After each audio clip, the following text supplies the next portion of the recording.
What's up, Alphas? Today we're joined with Leanne from Hopping Trails, and she's going to be sharing with us some of her secrets to Etsy success and beyond, because she doesn't just sell on Etsy. She also sells in some in-person events as well. But Leanne, I always reference your business in particular when Alphas come to me and they're like, I have a really niche product. And I'm like, guys, we've got an alpha who sells bunny poo or manure, okay? Like, it doesn't get much obscure than that. I was going to say weird, but it's not really weird because No, not at all. It's really interesting, and I think that that's the whole message of your brand. So tell us a little bit about what you sell besides, bunny poo manure, and where your business inspiration kind of comes from.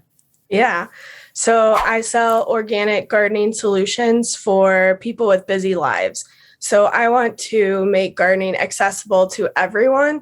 A lot of times people have excuses that it's too much work. You have to go outside constantly and water. And I kind of found a solution and a way to get around that. And that even if you live in an urban environment, you can have homegrown fresh produce all the time. So this year too, I'm actually expanding to indoor hydroponic growing.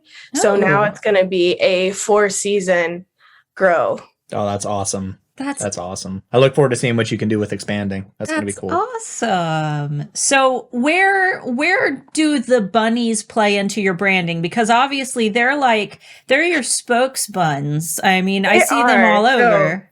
I was going to bring them on camera, but this is a photo of my two that started everything. And it actually started as a joke. My husband was a landscaper, and his coworker wanted to buy all of our rabbit poo. And I was like, I've never heard of that. So we laughed about it for a while. And then I started researching, and I was like, okay, maybe there is something to this. And then I stumbled upon Etsy. It was actually my first time on Etsy, and there were tons of people selling it, but just in large, 5-pound bags of just literal poop. And I was like, well, I see the concept, but that's not very appealing, especially to someone who doesn't really like to garden. And so that summer I started experimenting, and I was just blown away by the effects. Not only that it's good for the plant, but it keeps the plant low maintenance. So it's more resistant to stress and disease, which means less work for you. So that's how it started. I've always had rabbits, and my two rabbits, I have two rabbits, Tony and Stella, that are actually certified therapy rabbits. Oh, and cool. That's the reason I have rabbits. And then the bunny poop kind of came after, since I already have a lot of it.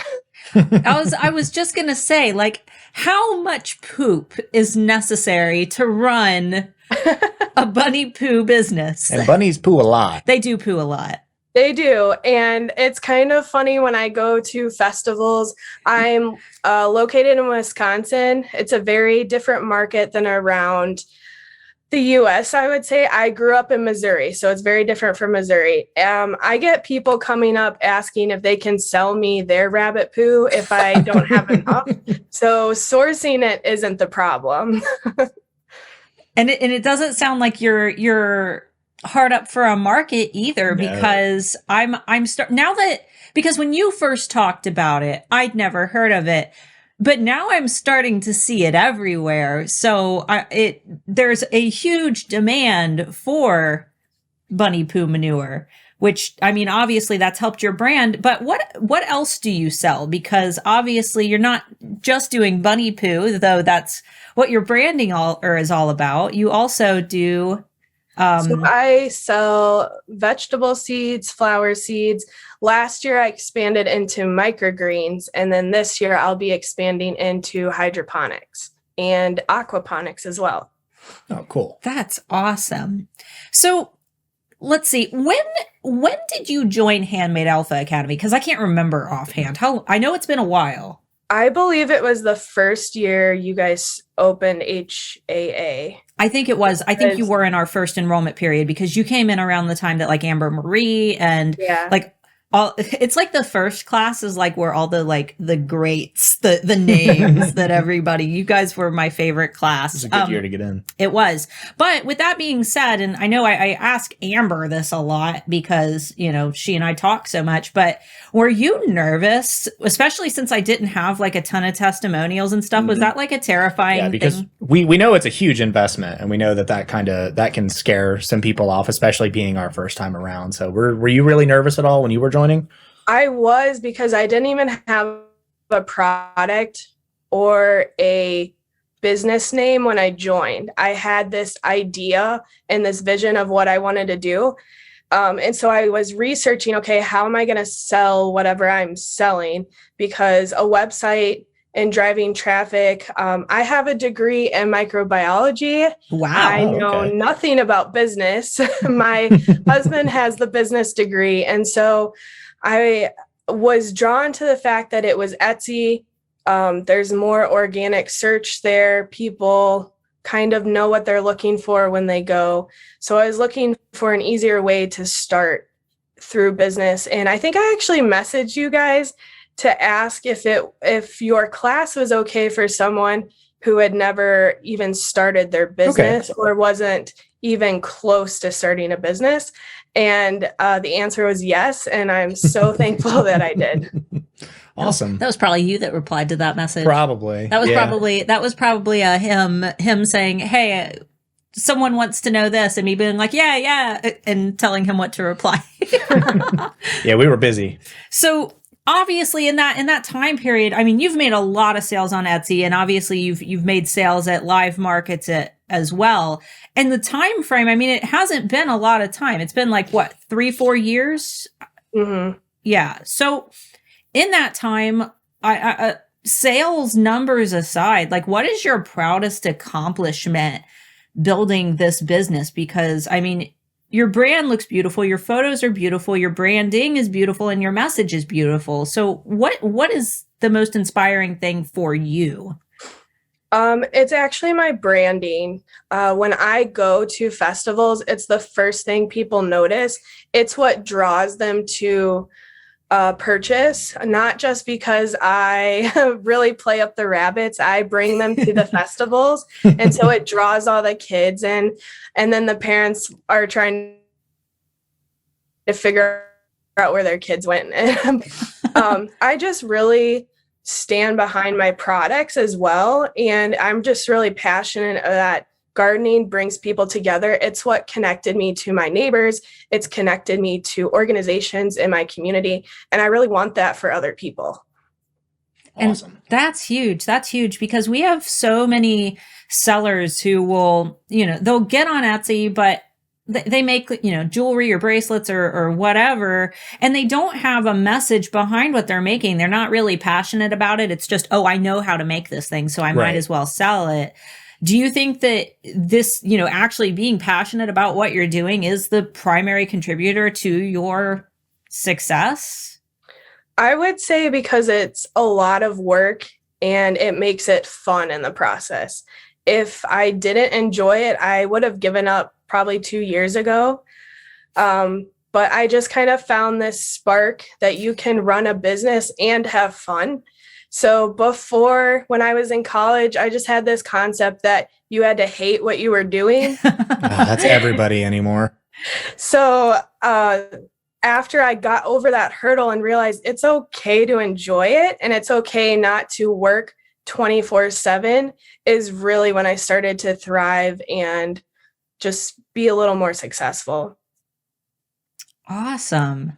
So that leads me to another question, because I know that, maybe not necessarily as many people in bunny poo manure specifically, but I know that there are a lot of people getting into seeding right now and selling seeds. Oh yeah, big time. On eRank, it's one of the most searched items right now on Etsy. And people are trying to save a lot of money because things are getting expensive right now. So being able to grow your things yourself, it's convenient. Exactly. So let's say that there was somebody who was interested in getting into this industry, but they were really nervous and maybe they were starting the way that you did, where you didn't know a whole lot about business. Yeah. What motivation would you give to them? Or something that you would do differently. Yeah. mistakes to avoid? Ooh. I actually really like the way I've developed my company, starting small and growing, because you can make more mistakes. And usually in the beginning, your friends and family are buying from you, or your local community. So they're a little more forgiving if you make mistakes in the beginning. So I actually don't have any regrets, other than last year I tried to open a retail location and it just kept falling through. And that's where I'm stuck right now, is that I need room to expand, because when I go to these festivals, people want to buy more. They want a physical location to visit me at, and I don't have that yet. So I'm proud that I started small and am continuing to grow. And I would encourage people to do that, because it's so easy to look at someone who is successful and say, I want to be there right away, without taking the steps to learn to grow and how to expand and deal with customers too. That's important. Yeah. And that's one of those things that we always talk about, is developing a business that is scalable.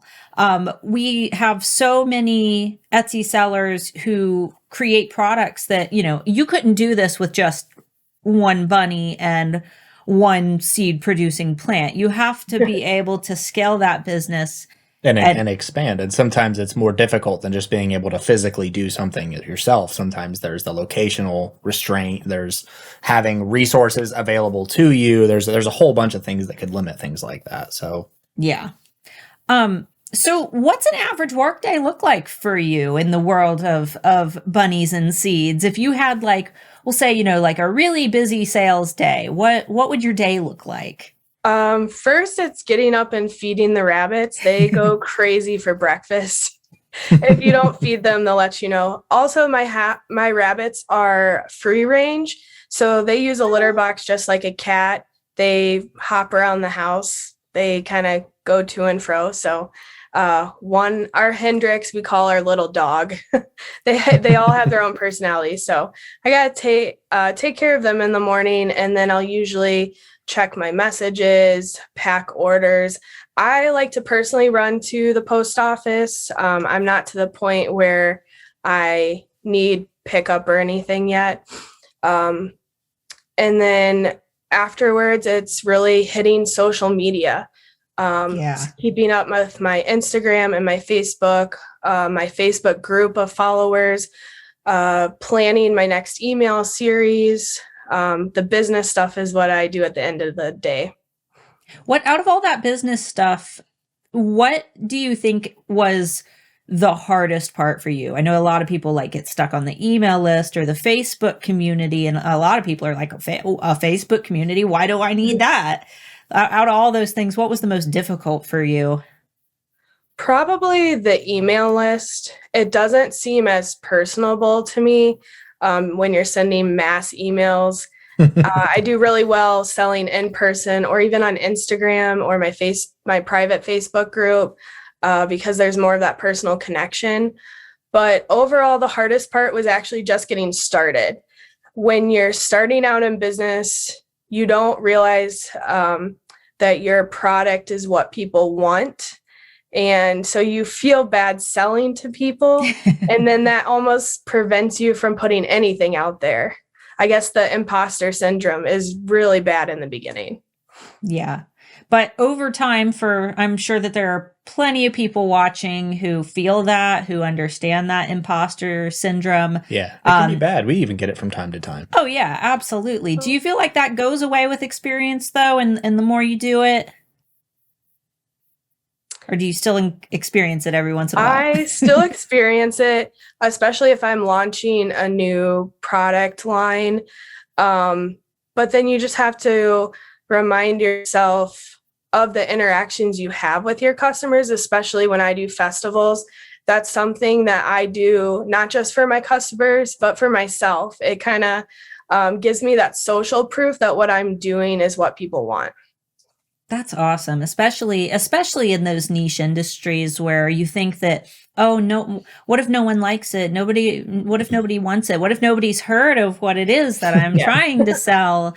And then you start seeing that validation and understanding that people really do like what I'm putting all this work and effort into. Yeah, and I think it's kind of like stage fright. Like it never really goes away, but it does get easier the more that you do it. Yeah, you learn to kind of adapt a little bit better. You learn to cope with it a little bit faster each time. Yeah. So then, I mean, earlier we talked about being nervous to join HAA, being apprehensive, obviously, because again, it's a big investment for a lot of people. So what would be something that, for someone who would be apprehensive to join, would be something that maybe you would say to them to win them over? That maybe they're thinking about joining HAA and they're afraid to do so, either because it's an expensive investment or because they're just not sure of a course being for them. I would just encourage them that it's a very step-by-step friendly process.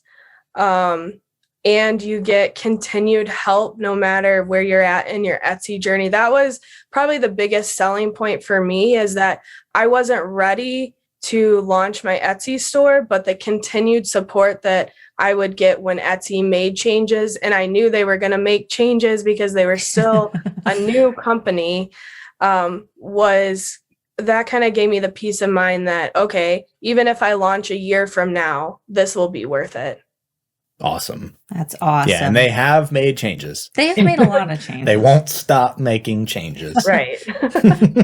Well, Leanne, do you have anything else that you want to leave the alphas with before we sign off? And obviously all links and everything to Leanne's shop will be down below, where you can check her out and maybe spy on her Etsy shop a little bit. But do you have anything that you want to leave the alphas with who might be watching? Even if you sell poop, that's not a necessarily low tier income level. You can really market to whoever you want. And once you find your people, it feels good, because then it's not as hard selling to them. And definitely follow through on that email list. I was skeptical in the beginning, but I launched, I had a potatogram series where I wrote witty phrases on potatoes, and then you can send them to people around Valentine's Day. I sent out my email, and then probably about a fourth of my list bought right away that day. That's Wow. amazing. Goodness. I saw those on social media where you were posting about the potatoes. That's fantastic. Well, Leanne, thanks so much for sharing today. Guys, make sure that you check out her shop down below. It really is that branding element and that professionalism that can help you sell anything, even bunny poo. The passion just needs to be there, and the motivation and the love for what you do. So, Leanne, thanks for joining us. Thank you. All right, guys.